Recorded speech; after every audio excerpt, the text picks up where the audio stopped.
오늘 말씀은요, 희망을 주시는 예수님이라는 제목 가지고 저 여러분들이 은혜 나누기 원합니다. 어떤 부부가 직장으로 인해서 멀리 이사를 갔습니다. 그럼에도 불구하고 그 이사를 갔는데 새 집을 마련하게 되었습니다.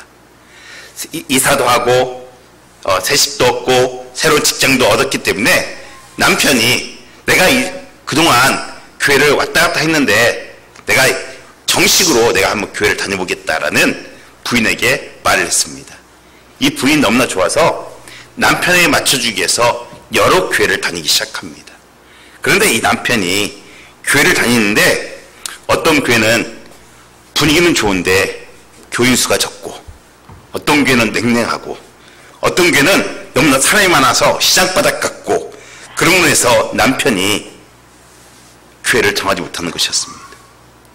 알아보던 중에 어떤 젊은 목사님이 박력 있게 설교를 하시던데 그 박력 있는 모습이 남편이 좋아할 것 같아서 남편을 데리고 그 교회에 갔습니다.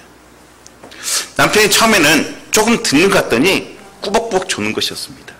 그러다가 또다시 깨고 듣다가 다시 자고 듣다 자고 듣다 자고, 그러고 나서 남편이 나와서 하는 말이었습니다. 여보, 여기 목사님은 저번 주 갔던 그 목사님 설교보다 더 못하는 것 같아. 왜? 저번 주에 설교도 안 들었잖아. 내내 잤잖아. 저번 주 목사님은 설교를 조용조용히 해서 꿀잠을 잤는데 오늘 목사님이 너무나 시끄러워서 잠을 잘 수가 없었어. 사랑하는 여러분, 이 시간 우리 대형가족은요, 하나님 앞에 예배드리러 이 대형제단에 나온 줄 믿으시길 간절히 축원합니다. 예배는요, 구천을 구경하거나 떡을 먹는 것이 아닙니다. 예배 시간에 말씀을 임재하신 하나님을 만나는 귀한 시간이 되어지기를 간절히 축원합니다. 하나님께 예배를 드린다는 것, 내 자신을 죽이고 그리스도의 십자가를 통하여 내가 주님을 만나며 주님 앞에 엎드리는 삶, 이것이 예배입니다. 이 예배 시간을 통하여 오늘도 살아계신 하나님을 만나는 저와 우리 대형가족들이 되어지기를 간절히 축원합니다. 이 시간 하나님의 성령의 임재하심이 여러분의 심령을 어루만져 주실 것입니다. 하나님께서는요, 예배하는 자를 찾는다고 말씀하십니다. 요한복음 4장 23절에 하나님께 참되게 예배한 자들은 영과 진리로 예배할 때가 오나니 곧 이때라. 아버지께서는 자기에게 이렇게 예배한 자들을 찾으시니라. 오늘도 예배 중에 살아계셔서 소망으로 우리에게 다가오신다는 사실입니다. 오늘도 어제도 내일도 동일하신 그 하나님께서 이 시간 말씀으로 우리의 심령 가운데 다가올 때 주님을 만나는 귀한 역사가 나기를 간절히 축원합니다. 그럼 우리가 어떤 예수를 만나느냐, 오늘 본문을 통하여 우리가 어떤 예수를 만난지를 우리가 한번 알아보기 원합니다. 오늘 11절에 보니까요, 상당히 많은 사람들이 예수님과 제자들을 데리고 나인이라는 성으로 지금 입구에 들어오고 계십니다. 그런데 반대로 12절에 보니까 다른 행렬이 하나를 지금 나인성을 빠져나오고 있습니다. 그 빠져나온 행렬은요, 한 과부의 아들인데, 독자인데, 청년인데 죽었습니다. 그 청년의 관을 메고 많은 사람들이 이 나인성을 빠져나가고 있다는 사실입니다. 12절 보니까요, 성문에 가까이 이를 때 사람들이 한 죽은 자를 메고 나오니 이는 한 어머니의 독자요, 그의 어머니는 과부라. 그 성에 많은 사람도 그와 함께 나오거늘. 이 죽은 청년은요, 바로 이 나인성의 한 과부의 독자라는 것이었습니다. 여러분들, 과부가 된 것도 비통한데 하나밖에 없는 그 아들이 죽었으니 얼마나 애통하겠습니까? 여러분들 생각해 보십시오. 어떤 부모가 자기 자식이 자신보다 먼저 죽는다고 생각했겠습니까? 그녀는요, 먼저 그의 남편을 보냈습니다. 졸지에 과부가 되었습니다. 이 죽은 청년의 동생이 없다고 오늘 독자라는 것을 보니 이 아이를 낳은 지 얼마 안 되어 남편은 죽은 것 같습니다. 과부가 된다는 것은요, 그 당시에 희망이 끊어진 삶이었습니다. 그런데 이제 그 아이가 나이가 들어 청년이 되었을 때 그만 그 아이도 그 그 아들도 세상을 떠나고 만 것입니다. 자기의 희망이 모두 다 사라졌습니다. 사랑하는 교주 여러분, 우리에게도요, 죽음은 어느 날 갑자기 찾아옵니다. 희망이 사라지는 날은요, 고통과 슬픔과 비통의 날은요, 어느 날 갑자기 우리에게 찾아와요. 이렇게 사단은요, 자기의 결핍 양, 과부의 아들 장례식의 그 행렬이 나인성을 빠져나오고 있을 때, 나인성에요, 또 다른 한 무리가 들어갔는데 예수 그리스도의 무리입니다. 왜요? 또 다른 사람들을 치유하시고 구원하시고 많은 영혼을 살리기 위해서 한 구원의 무리들이 들어가고 있습니다. 그러니까 죽음의 행렬과 구원의 행렬, 이 두 행렬이 겹쳐진다는 사실이에요. 사랑하는 여러분, 얼마나 의미 있는 일입니까? 끝이라고 생각된 지점에 구원의 역사가, 구원의 손길이, 생명의 손길이 시작되고 있다는 사실이에요. 오늘 예수님께서는요, 메고 나온 시신을 손을 대고 그들을 멈추게 하십니다. 14절 말씀 보니까요, 가까이 가서 손을 대심에 맨 자들이 선지라. 과부의 죽은 아들은 무엇입니까? 그것은 사망이며 죽음이며 끝입니다. 사단의 권세입니다. 실패한 사업입니다. 이루지 못한 꿈입니다. 감당지 못하는 우리의 시험입니다. 우리를 괴롭히는 질병입니다. 인간과의 갈등 관계입니다. 저와 여러분들의 기도 제목입니다.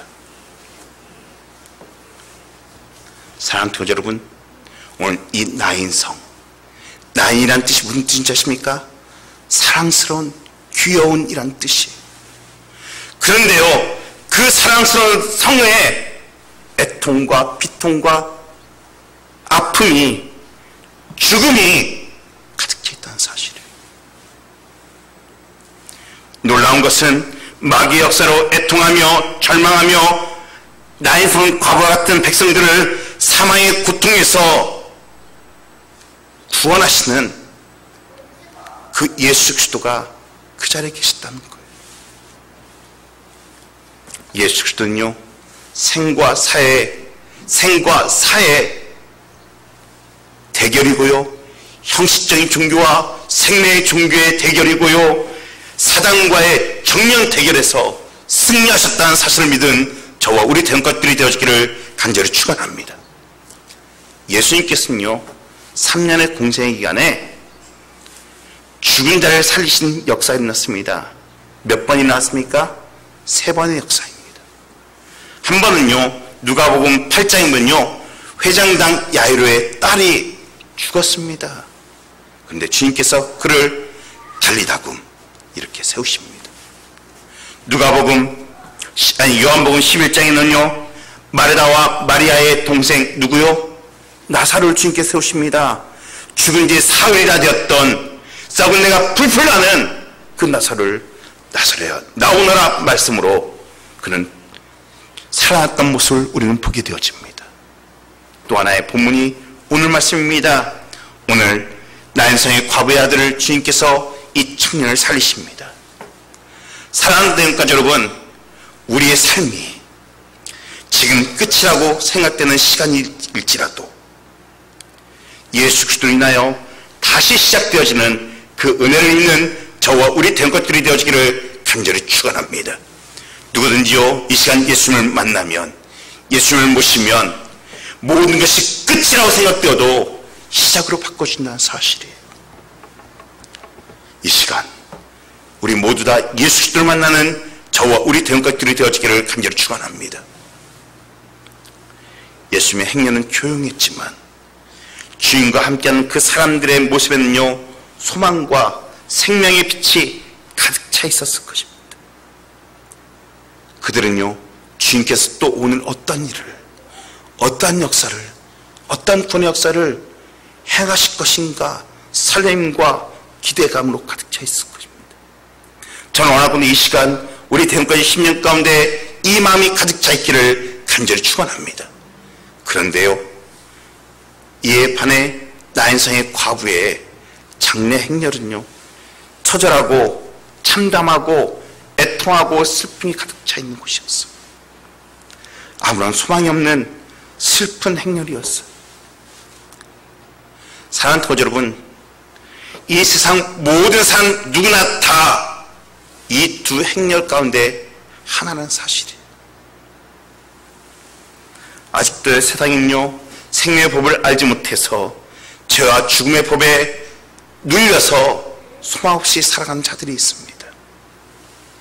그러나 어떤 사람들은 이 시간 이 자리에 앉아있는 저와 우리 등것들은 예수를 믿고 죄사함을 받아 하늘의 생명을 가진 그 소망을 바라보는 예수님과 함께 걷는 잘한 사실을 믿는 저와 우리 등것들이 되어지기를 간절히 축원합니다. 사랑하는 교주 여러분, 여러분은 어디 행렬에 속해 있습니까? 죽음의 행렬이요? 아니면 저 천상을 향해 생명을 가지고 천국을 가는 그 행렬에 속해 있습니까? 지금 이 시간도요, 죽음과 생명, 무덤과 천국의 행렬들이 공존하고 있어요. 우리의 가정 가운데, 우리의 삶 가운데, 우리의 직장터 가운데, 또 오늘도요, 어떤 사람들은요, 어떤 분들은 교회에 차를 몰고 오면서 어떤 분들은 세상으로 나가는 그 차를 보았을 수도 있어요. 사랑하는 교주 여러분, 악인의 형통을 불효하지 마십시오. 내가 저 죽음의 행렬에 속해 있지 아니하고 생명의 천국의 행렬에, 주의 복음의 행렬에 속해 있다는 사실에 감사하는 저와 우리 대응것들이 되어지기를 간절히 축원합니다.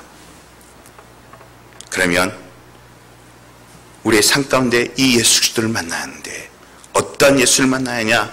첫 번째는요, 절망으로 쓰러져가는 나를 소망으로 일으켜 세우시는 예수 그리스도를 만나는 저와 우리 대응것들이 되어지기를 간절히 축원합니다. 피겨 스케이팅으로 올림픽과 세계 선수권을 제패한 스콧 해밀턴이라는 미국 사람이 있습니다.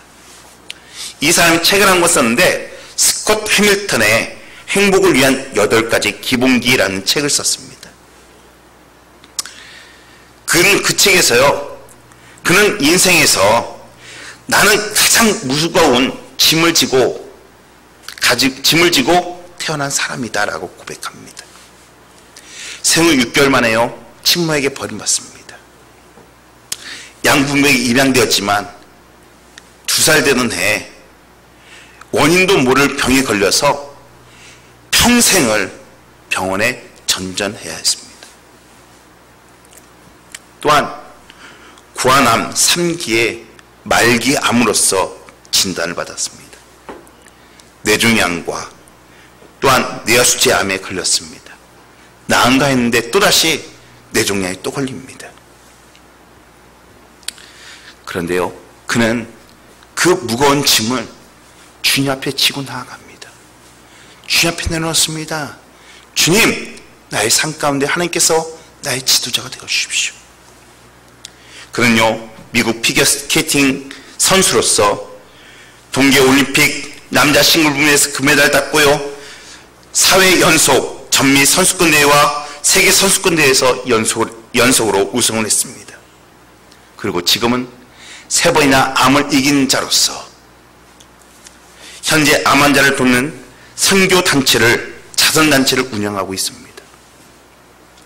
그는 행복의 8가지 비결을 말합니다. 그 중에 한 가지가 이것입니다. 전능한 코치를 믿으라. 여러분, 여기에 코치는 어떤 코치일까요? 그 코치는 하나님이라는 겁니다. 내가 성공의 비결은 내가 얼음판 위에서 항상 혼자가 아니었는데 있었다. 나의 신앙심인 혼자라면 절대 이룰 수 없었던 경지까지 그 코치님은 나를 항상 이끌어 주셨다라고 말합니다. 사랑하는 교주 여러분, 수많은 무거운 짐진 자들이 그 짐 때문에 주저앉은 사람도 있지만 그 짐으로 인하여 주님을 만나며 참 안식과 행복을 누리는 인생을 산 사람들이 더 많다는 사실을 믿는 저와 우리 대원것들이 되어지기를 간절히 축원합니다. 성경에 보면요, 오늘 성경에 보면 하나밖에 없는 자식을 잃게 되어집니다. 걷잡을 수 없는 절망 가운데 빠져있는 그 여인에게 오늘 주님이 다가가십니다. 그리고 이렇게 세우십니다. 통계학적으로요, 한국 사람들이 스트레스를 받는 가장 높은 경우가 몇 가지가 있습니다. 그 중에 첫 번째가 뭐냐? 자식의 죽음입니다. 두 번째는요, 배우자의 죽음입니다. 세 번째는요, 자기 부모의 죽음입니다. 네 번째로 이혼이랍니다. 이 여인은요, 자식의 죽음으로 인해서 자신의 유일한 희망이 사라졌습니다. 이 여인에게서 이 아들은요, 소망이요, 삶의 의미요, 목적이었을 것입니다. 이 여인에게 있어서 자기 삶의 전부라 말해도 과언이 아닐 것입니다. 옛말에 부모는 어디 묻고? 산에 묻고, 자식은 가슴에 묻는다. 차라리 내가 죽었으면. 그런데요, 놀라운 것은 이렇게 절망으로 쓰러져가는 여인에게 예수님이 찾아오십니다. 왜요? 절망을 소망으로 반전시켜 주시기 위해서. 예수님께서 그 여인에게 말씀하십니다. 울지 말아라. 여러분들, 울지 말라는 게 무엇입니까? 절망의 눈물을 거두라는 것입니다. 슬픔의 눈물을 거두라는 것입니다. 이 말은요, 예수님이 울지 않도록 만들어 주시겠다는 거예요. 많은 사람들이 죽음의 행렬에 참여했지만 이 불쌍한 여인을 유일해 줄 수 없었어요.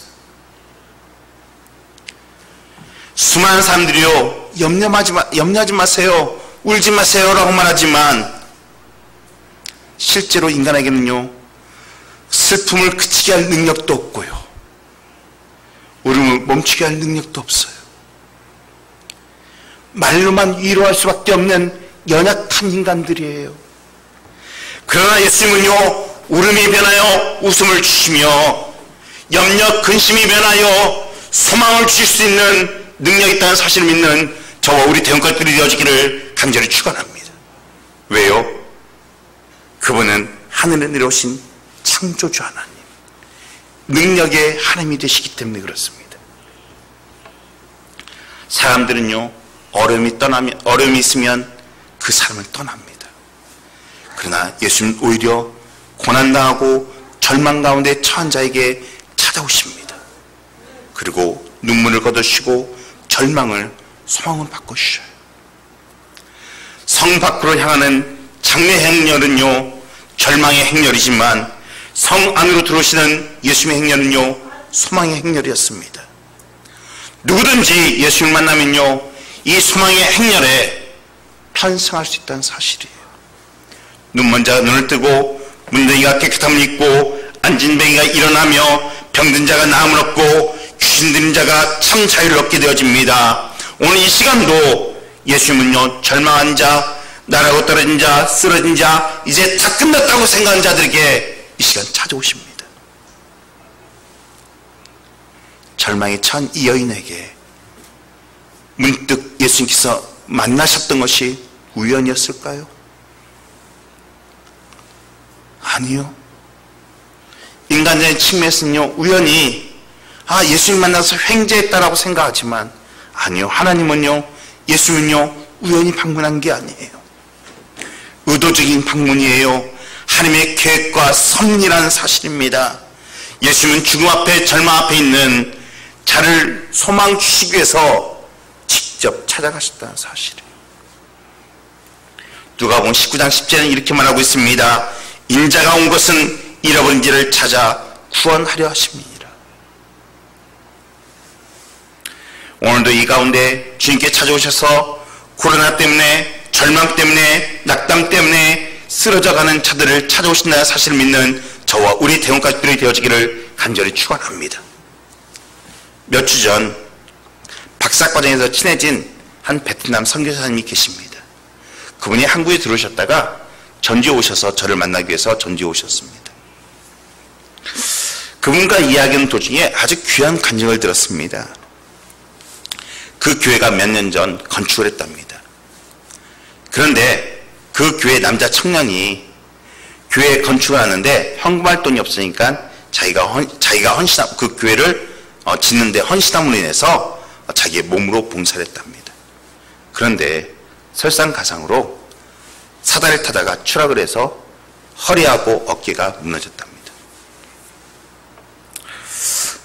잘 걷지도 못하고 팔도 쓰지도 못하고 허리가 아파서 어떻게 할 수가 없는 상황이에요.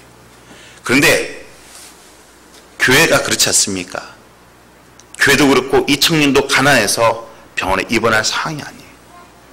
이 청년이 조용히 자기 때문에 문제될 것 같아서 조용히 기도원에 가서 하나님께 기도하기 시작합니다.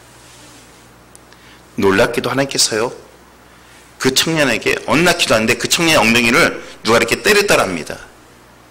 누가 때리는 사람이 없는데 때리더랍니다. 누가 치신 거예요? 성령이 치신 거예요. 그로부터 다리는 나았어요. 허리는 펴졌어요. 그런데 팔이 아주 나쁜 거예요. 그럼에도 불구하고 이 청년이 하나님께 나를 고쳐주셨구나, 내 마음을 아시는구나 하는 그 은혜의 감격 때문에 신학을 하게 되었어요. 그 신학을 성사님의 도움으로 한국에 와서 신학을 하고 있대요. 그런데 어느 날 이 선교사님이 기도하고 있는데 하나님의 음성 가운데 내가 그 청년을 만지겠다라는 음성이 들리더라는 거예요. 이 선교사님도 대단한 것이 아멘으로 화답하고 바로 그 시간에 이 청년에게 전화를 걸었어요. 하나님께 너를 만지시겠단다. 너를 축복하시겠단다. 너를 고치시겠단다. 놀랍게도요, 이 선교사의 믿음과 이 청년의 믿음과 하나님의 섭리가 삼박자가 맞았는지요, 이 팔이 완전히 고쳐졌다는 그 간증을 제가 듣게 되었습니다. 사랑하는 대원가족 여러분, 세상과 사람에게 희망이 있는 게 아니에요. 오직 예수께만 희망이 있다는 사실을 믿는 저와 우리 대원가족들이 되어지기를 간절히 축원합니다. 왜 예수님이 찾아오셨나요? 13절에 보니까요, 주께서 과부를 보시고 불쌍히 여기사 울지 말라 하시고, 뭐라고요? 불쌍히 여기셨어요. 예수님은요, 그 과부의 마음을 하셨어요.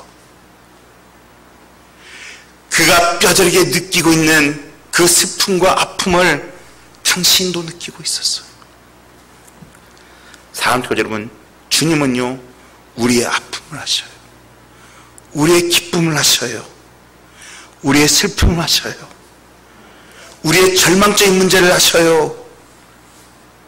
그리고 불쌍히 여겨주셔요. 주님은 긍휼 때문에 다가와 손잡으시고 울지 말라 말씀하셔요. 이게 주님의 마음이에요. 우리가 고통당할 때 더 힘든 게 무엇입니까? 내 주변에 아무도 없다라고 생각되는 겁니다. 이 고통은 나 혼자 당한다고 생각 때문입니다. 사랑하는 교회 여러분, 그러나 예수 그리스도를 나의 구주로 영접한 우리 대원가족들은 절대로 그 생각하지 않기를 간절히 축원합니다. 저와 여러분들은 혼자가 아닙니다. 지금 주님이 그 일을 함께 겪고 함께 고난 가운데 걸어가고 있다는 사실을 믿는 저와 우리 대원가족들이 되어지기를 간절히 축원합니다. 아무도 나를 이해 못해 라고 말하지 마십시오. 주님이 우리와 함께 하고 있어요. 그리고 이렇게 말씀하십니다. 사랑하는 아들아, 사랑하는 내 딸아, 나도 안다. 내 마음도 아파. 내 아픔이 곧 내 아픔이야. 사랑하는 대원가족 여러분, 절망 가운데 계십니까? 모든 것이 끝났다고 생각하십니까? 아니요. 주님은 우리의 삶의 현장에서 함께 계십니다. 임마누엘의 하나님, 우리의 문제를 해결해 주시고 응답해 주시고 절망을 소망으로 반전시켜 주시는 그 예수님이 우리와 함께 하십니다. 저는 오늘 이 시간 그 예수 그리스도를 만나는 저와 우리 대원가족들이 되어지기를 간절히 축원합니다. 두 번째로는요, 죽음으로 쓰러져가는 나를 생명으로 일으켜 주시는 예수님을 만나야 합니다. 이 여인이 울며 절망적인 상황이 무엇입니까? 남편의 죽음, 아들의 죽음, 죽음입니다. 죽음은 끝입니다. 소망이 없습니다. 그런데요, 주님은요, 죽음의 행렬에 찾아오셔서 생명의 행렬로 바꾸어 주셨다는 사실입니다. 예수님을 만나면 우리의 인생의 끝인 죽음이 생명으로 바뀌는 대반전의 역사가 일어납니다. 오늘 주님께서는요, 죽음의 행렬 가운데 중간에 서서 관에 손을 대시고 이렇게 말씀하십니다. 14절의 말씀을 이렇게 말합니다. 청년아, 내가 내게 이르노니, 내가 내게 말하노니 일어나라. 청년이란 시간은요, 아직도 관에 머물 시간이 아닙니다. 사랑하는 교주 여러분, 우리도 마찬가지. 살아있으나 마치 죽은 자처럼 사는 사람들이 있습니다. 이 코로나로 인하여 무기력해진 사람들이 참 많이 있습니다. 포기에, 한번 어렵다고, 실패했다고, 병들었다고, 운명주의에, 허무주의에 갇혀서 사는 사람들이 너무나 많이 있습니다. 열등의식의 관에 묻혀서 헤어나지 못합니다. 오늘 주님은 그런 자들에게 뭐라 말씀하십니까? 예수께서 이르시되 청년아, 내가 내게 말하노니 일어나라. 주님은요, 절망의 자리에 앉아있는 저 어른들에게, 청년에게 말씀하십니다. 일어나라고. 살아있는 하나님의 말씀을 붙들면요, 절망에서 희망이 생깁니다. 용기가 생깁니다. 많은 선지자들도요, 절망 가운데 하나님의 말씀을 붙들었을 때 승리의 삶을 살아가는 모습을 우리는 보게 되어집니다. 이 시간 다시 한번 저와 여러분들에게 말씀하십니다. 일어나라고. 코로나로 인하여 주저앉았던 예배 자리에서 일어나라고 말씀하십니다. 기도의 자리에서, 헌신의 자리에서, 전도의 자리에서 일어나라고 말씀하십니다. 사랑하는 교주 여러분, 주님이 말씀하실 때 아멘으로 붙들고 일어나면 살아나는 기적이 일어납니다. 기뻐 뛰며 하나님께 찬양 돌리는 역사가 일어납니다. 다음 주 14일부터요, 월요일부터 전국 침례교회 연합기도회가 시작되어집니다. 단일 기도와 마찬가지로 2주 동안 유튜브를 통하여 하나님의 말씀이 선포되어집니다. 저는 원하건대 우리 대원가족들이 이 2주 동안 하나님의 은혜 가운데 젖어 사는 우리 대원가족들이 되어지기를 간절히 축원합니다. 기도의 자리로 여러분들 다시 한번 일어나십시오. 기도할 때 주님을 만나고 우리의 기도의 제목들이 응답되어지는 역사가 일어나기를 간절히 축원합니다. 다시 한번 기도의 자리로 일어서십시오. 예배의 자리로 일어서십시오. 전도의 자리로, 헌신의 봉사의 자리로 일어서십시오. 찬양의 자리로 일어서십시오. 허무와 절망에 관해서 일어서기를 간절히 축원합니다. 슬픔과 두려움에 관해서 일어서기를 간절히 축원합니다. 인류 역사상 우리를 불행케하고 슬프고 고통스럽게 하는 그 죽음의 행렬을 멈추게 할 자는 없었습니다. 그런데요, 예수님만이 이 죽음에 대하여 손을 대시고 그 문제를 해결해 주시고 온 인류가 가는 죽음의 행렬을 바꾸기 위해서 인류의 역사 가운데 들어오셨습니다. 그리고 죽음의 행렬을 생명의 행렬로 바꾸셨습니다. 어느 누구도 이 죽음의 행렬 가운데 그 행렬을 막지 못했어요. 멈추지 못했어요. 멈추기는커녕 눈물 흘리며 그 절망의 뒤를 따라가는 자들이었어요. 그런데 예수님은 그 절망의 자리에서 청년아 일어나라 말씀하십니다. 일어나라는 말씀이 무엇입니까? 내가 스스로 일어난다고요? 아니요. 예수님이 생명을 부여해 주니까 그 죽음 가운데 일어서게 되는 것입니다. 사랑하는 동역자 여러분, 우리에게 영원한 생명을 주시는 그 예수 그리스도의 말씀을 붙들어 다시 한번 일어서는 저와 우리 대원가들이 되어지기를 간절히 축원합니다. 주님은요, 우리를 죽음의 자리에서 천국의 자리로, 지옥에 가는 자리에서 생명의 자리로, 초상집을 잔치집으로 바꿔주십니다. 그래서 주님께서 이렇게 말씀하십니다. 예수께서 있을 때 나는 부활이요 생명이니 나를 믿는 자는 죽어도 살겠고 무릇 살아서 나를 믿는 자는 영원히 죽지 아니하리로다. 앞서 제가 잠깐 말씀드렸어요. 썩어서 냄새나는 나사로에게 나사로야 나오라는 그 말씀 가운데 나사로가 일어섭니다. 죽었던 그 어린 여자아이가 달리다금 일어나는 그 말씀 가운데 그 아이는 일어납니다. 왜 예수님께서 이런 기적을 보여주셨습니까? 예수님은 나는 하나님의 생명이신, 생명의 주인 하나님이시다. 사랑하는 여러분, 예수 그리스도를 메시아로 믿으면 누구든지 죽음에서 자유를 얻을 수 있다는 사실을 믿으시기를 간절히 축원합니다. 죽음은 어느 누구도 건들 수 없어요. 그러나 그 죽음을 생명으로 바꾸셨다는 사실입니다. 이 시간 그 능력의 예수, 그 부활의 예수, 그 구원의 예수를 만나는 저와 우리 대원가들이 되어지기를 간절히 축원합니다. 놀라운 것은 우리의 끝이 주님이 역사하는 시간입니다. 주님이 우리와 함께 하시면 우리의 슬픔과 고통이 끝이 아니라 새로운 시작입니다. 우리 이 시간 같이 고백해 볼까요? 예수님이 함께 하시면 우리의 슬픔과 고통은 끝이 아니라 새로운 시작입니다. 아멘.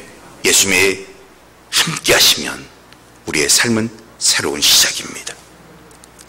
오늘 죽은 아들로 절망한 여인에게 찾아오셨을 때 소망을 주시고 희망을 주시고 부활을 허락해 주셨습니다. 오늘도 이 시간 실패 가운데 낭만 가운데 있는 저와 여러분들에게 이 예수 그리스도가 찾아오셔서 우리에게 소망을 주시며 희망을 주시는 그 예수 그리스도를 말미암아 승리하는 저와 우리 대원가들이 되어지기를 간절히 축원합니다. 기도하시겠습니다.